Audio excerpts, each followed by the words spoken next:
Halo, ketemu lagi dengan gua Bincang Santai ya.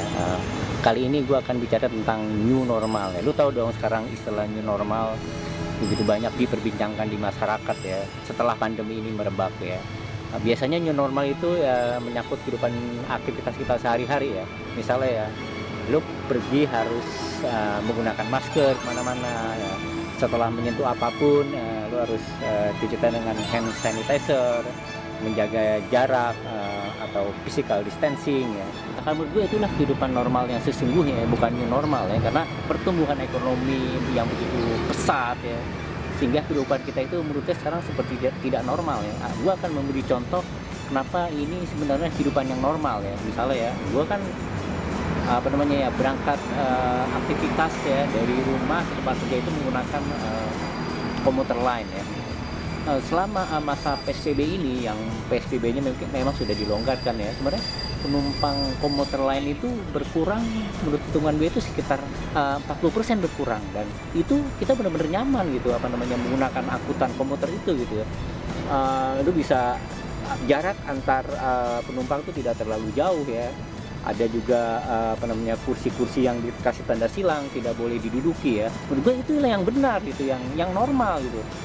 Selama ini sebelum pandemi itu ya, lu bisa bayangin ya, lu di jam sibuk naik kereta ya pagi hari atau lu pulang kerja, itu lu hanya sekedar dapat pijakan kaki dan tangan. Kadang kiri kanan ya lu mencium napas orang gitu kan ya, sangat dekat sekali, sangat dempet sekali gitu. Sekarang yang menurut gue ini normal, yang bagus gitu, yang normalnya seperti ini gitu, walaupun tidak begitu mengikuti anjuran WHO ya. WHO itu kan anjurannya 1 meter ya kalau tidak salah, ini ya lumayan jauh renggang ya mungkin.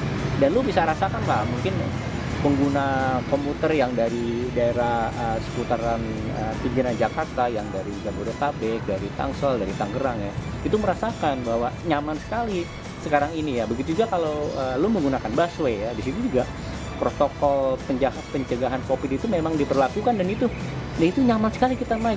Nah, menurut gua memang ini yang normal gitu. Selama ini menurut gua ya kehidupan kita yang kita jalani di Jakarta itu dalam tanda kutip tidak normal gitu, karena ya lu berdesak-desakan di di angkutan umum, berangkat kerja, pulang kerja gitu. Dan lu lihat ya, kalau misalnya orang yang kebetulan tinggal di pinggiran Jakarta ya, berapa sih mereka mengeluarkan waktu untuk sampai ke tempat kerja ya. Misalnya ya, lu berangkat dari rumah habis subuh ya, setengah 6 atau jam 6, lu itu di angkutan umum, di komuter lain atau di Transjakarta, lu tuh udah berdesak-desakan, udah capek, lelah gitu. Dan sampai kantor itu menurut gua lu udah menghabiskan banyak energi dan emosi gitu. Jadi ya lu, perusahaan juga tidak banyak menuntut lu bisa bekerja secara maksimal, karena kondisi lu ya maaf aja udah habis di perjalanan gitu. Dan pulang pun begitu gitu. Lu harus pulang ke rumah juga menggunakan angkutan umum seperti komuter lain dan busway, dan itu juga waduh gila itu penuhnya juga bukan main ya. Lu seperti ya, lu kadang hanya mencari pijakan kaki dan tangan ya. Begitu sampai rumah lu juga sudah lelah ya. Ya mungkin begitu lu sampai rumah, lu buka pintu kamar anak lu cuman melihat anak lu sudah tidur ya dan komunikasi lu dengan anak juga terbatas, mungkin dengan istri juga terbatas ya. Dan mungkin ada hikmah juga ya dari kebijakan work from home ya atau WFH ya. Jadi kualitas hubungan lu dengan keluarga menjadi lebih baik, komunikasi juga lebih intens. Menurut gue ini hikmah ya dari pandemi ya.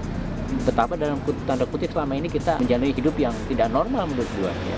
Jadi yang istilah new normal sekarang yaitu ya sebenarnya tatanan hidup atau normal yang memang seharusnya dijalani sebelumnya kita sudah jalani. Selama ini kita tidak normal.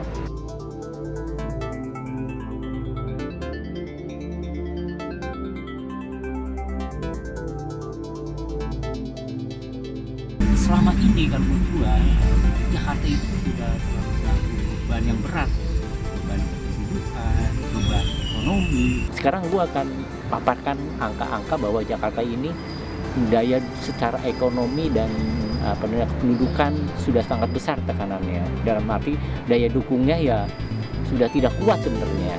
Oke, nanti gue beberin berapa sih penduduk Jakarta, berapa sih kendaraan di Jakarta yang hilir mudik.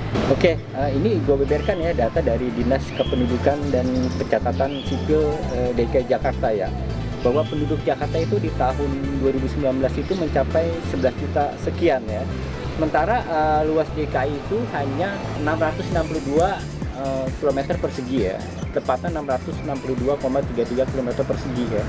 Jadi kepadatan penduduk Jakarta itu mencapai 16.000 sekian jiwa kilometer persegi ya. Sekarang gua ungkapkan data dari menurut Direktur Eksekutif Perhimpunan Studi Pengembangan Wilayah Syahrial Hutan ya, bahwa di Jakarta itu ada sekitar 18 juta kendaraan bermotor di Jakarta ya. Lu bayangin ya, misalnya 18 juta kendaraan di Jakarta itu dijejerin di jalanan di Jakarta ya, itu stuck, bener-bener berhenti, nggak bisa kemana-mana ya.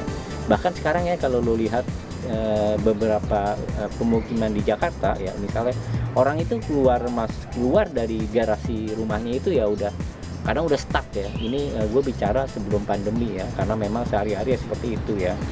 Jadi ya menurut gue ya ya pandemi ini sebenarnya harusnya membuat kita berpikir ulang gitu ya, meriset ya, apakah kehidupan yang kita saat ini jalani itu sebenarnya sudah normal atau enggak sih, atau tidak normal. Menurut gue ya tidak, dalam tanda kutip tidak normal ya. Istilah yang sekarang new normal itu sebenarnya ya kita menemukan kembali normal-normal yang sebenarnya harus kita jalani dan dulu pernah kita lalui ya. Memang tidak fair ya kalau kita bandingkan antara dulu dan sekarang. Dulu mungkin pembangunan tidak semasif sekarang ini ya.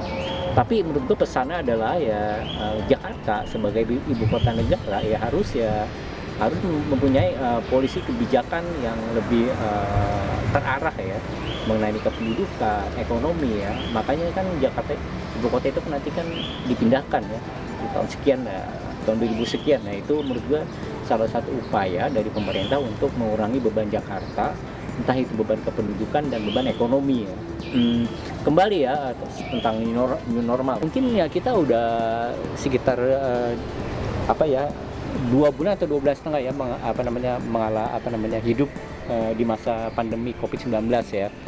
Mungkin kita juga udah bosan, kita ingin segera hidup normal ya, berangkat kerja dengan aman dan nyaman, bisa ya jalan-jalan di mall lagi ya. Tapi kalau misalnya katakanlah pandemi ini berlalu ya, apakah kehidupan ini seperti semula lagi?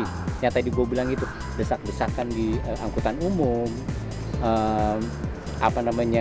kehidupan kita juga ritmenya cepat sekali gitu kan ya. Kualitas hubungan kita dengan teman, dengan keluarga jadi juga tidak sebaik selama pandemi, karena pandemi kita punya peluang untuk berkumpul dengan mereka lebih banyak gitu kan. Yang menurut gue ya, gue nggak mau kayak begitu. Terus terang gue pengen ya hidup ini ya hal-hal baik yang udah kita alami di masa pandemi itu ya bisa bertahan. Kualitas dengan hubungan dengan keluarga, terutama dengan keluarga ya, kita bisa komunikasinya lebih intens ya. Ya mungkin makanya aku punya ide ya, gimana kalau perusahaan atau perkantoran di Jakarta itu ya memberi kebijakan tidak semua karyawan itu bekerja di kantor gitu. Misalnya ya ada beberapa bidang kerjaan yang menurut gua ya kerjakan di rumah saja gitu. Karena jadi mengurangi padatan jumlah karyawan di kantor kan. Tapi ini juga mungkin sisi challengingnya nih. Tapi status mereka tetap karyawan tetap gitu, bukan karyawan kontrak gitu. Tapi mereka kerja di rumah, mungkin hanya seminggu sekali datang ke kantor untuk koordinasi. Tapi beban mereka dibeban target-target yang dibebankan kepada mereka harus tercapai. Layaknya mereka karyawan tetap yang tiap hari datang ke kantor. Menurut saya ini ide yang harus dipikirkan sama perusahaan gitu. Jadi tidak semua orang bekerja di kantor, tapi ada yang bekerja di rumah. Menurut gue ini bagus ya. Satu, buat ibu rumah tangga, mereka tetap kerja di rumah, tetap produktif, tapi mereka juga mendapat gaji yang layak atau dianggap sebagai karyawan tetap dari perusahaan. Dan menurut gue ini ide yang mesti dipikirkan oleh perusahaan ya. Jadi bicara mengenai new normal ya, sebagai penutup gue ya tentu ya ingin mengajak pada semua masyarakat ya untuk berdoa, supaya pandemi ini tetap berakhir, tapi juga di sisi yang lain tetap kita berikhtiar ya, bahwa ikutilah protokol kesehatan yang sudah ditetapkan oleh pemerintah ya. Di dua sisi itu harus kita lakukan lah ya.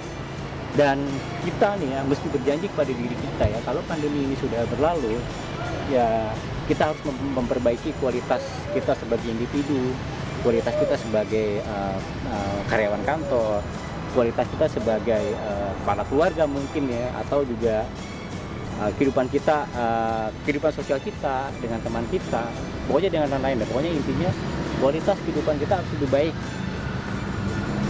dari sebelum pandemi. Oke, sekian dari gua, Style Health. Tetap patuhi protokol kesehatan. Salam bisa, salam bincang santai.